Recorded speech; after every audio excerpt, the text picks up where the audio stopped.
Shalom les Koulam, bonsoir à toutes et à tous. J'ai tenu à faire cette intervention assez spontanément suite à ce qui s'est passé aujourd'hui à Yerushalayim, donc une nouvelle tentative d'attentat. Et bon, Hachem, donc les deux terroristes ont été abattus. Tout d'abord, beaucoup de fierté, une grande joie d'avoir visionné cette vidéo, d'avoir vu quelle détermination. Je ne sais pas encore tous les éléments là. Si c'est tout simplement des civils qui avaient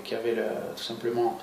le port d'armes et qui ont pu neutraliser les terroristes arabes, ou si c'est des policiers en civil ou les forces de sécurité, mais quoi qu'il en soit, vraiment une grande détermination. Et ça, c'est très très bien. Et ce que je voulais dire par rapport à ce qui s'est passé aujourd'hui, c'est que c'est exactement avec ce comportement-là, cette détermination, qu'on va envoyer un message fort à nos ennemis. J'ai titré ma vidéo, quand je l'ai partagée sur Facebook, j'ai surtout écrit « pas d'arrestation », parce que justement je crois que c'est surtout un des éléments, un des points fondamentaux qui nous permettra d'enrayer ce phénomène et de vaincre définitivement nos ennemis. C'est de ne plus interpeller, de ne plus arrêter sur ce type de situation, de tentative d'attentat, quand ils viennent pour faire du mal à un de nos frères, ou malheureusement de nos sœurs qui a perdu la vie il y a quelques jours. Il faut les abattre de la manière la plus froide possible, avec une grande détermination, pour qu'ils comprennent que si ils viennent pour nous faire du mal, on les abattra de sang-froid, avec une grande détermination et sans aucun remords. Je pense, à mon humble avis, que tout ce qui s'est passé aussi ces dernières semaines, ces derniers mois, lorsqu'on voit que le Shabbat, où on a la chance, grâce à Dieu, d'avoir les meilleurs services de renseignement au monde, que ce soit intérieur ou extérieur. Et je crois, à mon humble avis, que ce qui est fait, ça renvoie un mauvais message. Lorsque on a en notre possession des informations sur des terroristes qui sont susceptibles de passer à l'action, je crois qu'il faut,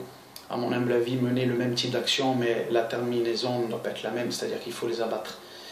Il faut rentrer dans les villages où ils sont, et au lieu d'aller les interpeller, de les mettre en prison à nos frais, et que de la prison, ils continuent à commanditer ce qu'ils sont en train de faire, et Rassé Shalom, qui est encore un de nos frères qui doit perdre la vie, ou une de nos sœurs, je crois qu'il ne faut pas leur laisser cette chance-là. Non seulement quand il y a des situations, comme on l'a vu cet après-midi à Yerushalayim, il faut les abattre et pas leur faire de cadeaux, certainement pas les interpeller et les menotter, il faut les abattre au moment où ils tentent de lever la main avec un couteau sur un de nos frères ou sur une de nos sœurs, il faut les abattre froidement. Et au-delà de ça, pour véritablement gagner la guerre contre eux, c'est-à-dire si on a des informations à l'avance avec des terroristes qui sont susceptibles de passer à l'action sur notre territoire, il faut aller leur faire mal chez eux, il faut faire des exemples. Et j'ai une histoire là en tête me vient tout de suite quand je pense à une opération qu'avaient menée nos services il y a déjà pas mal de temps, le bras droit des Sarafas à Abu Djihad par exemple, on est allé le chercher en Tunisie, et c'est ce type d'action qu'il faut faire. Il faut rentrer chez eux à la maison et les abattre chez eux à la maison. Peu importe quel intérieur, devant les femmes, devant leurs enfants, il faut que Ishmaël ait très peur et qu'il nous craigne terriblement. Terriblement, parce que, qu'on le veuille ou non, d'une certaine manière, si aujourd'hui on est en guerre, pas d'autre situation, pas un problème à un moment donné, un phénomène voilà, d'attaque, c'est une guerre totale contre nos ennemis, et lorsqu'on est en guerre, on doit agir tout simplement avec une grande détermination et agir comme quand on est en guerre tout simplement. Ce type je dirais, d'arrestation ou d'interpellation, au contraire, ne fait que les renforcer dans leur logique de tuer, ils prennent ça pour de la faiblesse, et donc au final, je crois que, à mon humble avis, on met, chaque fois qu'on interpelle ou qu'on met en prison un de ces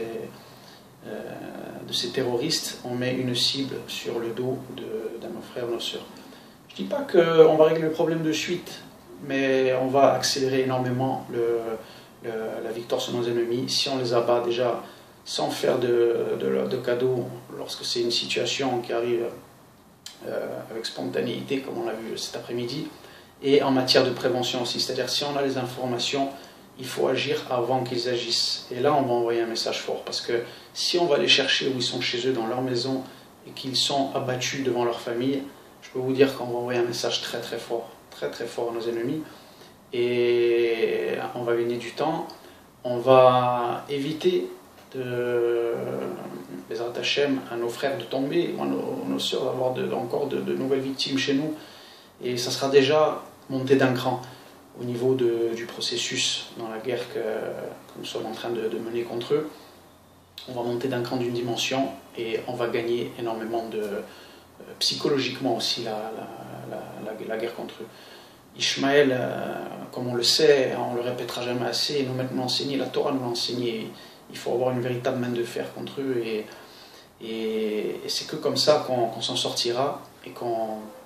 bien évidemment qu'on pourra avoir une victoire définitive contre eux. Au-delà de ça, bien entendu, ça ne suffira pas. Tout ce qui va à côté, bien sûr, nous permettra de nous renforcer et d'avoir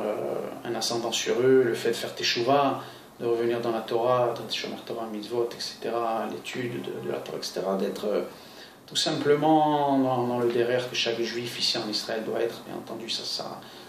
bien entendu, c'est fondamental dans notre victoire sur eux, mais dans le fait de leur manière, dans notre capacité d'agir contre eux, ça aura un rôle déterminant pour les semaines, pour les mois, pour les années à venir dans le conflit que nous avons avec eux. Donc il faut espérer qu'il y ait cette prise de conscience, tout simplement, une fois de plus, pour les gens qui sont à la tête de notre pays. Espérons qu'il y ait un réveil, une lumière qui descende. Si c'est avec Bibi Netanyahou, tant mieux. Si ce n'est pas Bibi Netanyahou, espérons qu'il passera le flambeau. On espère des Hashem, pourquoi pas le plus rapidement possible à Mashiach, et pour que là véritablement il y a un processus de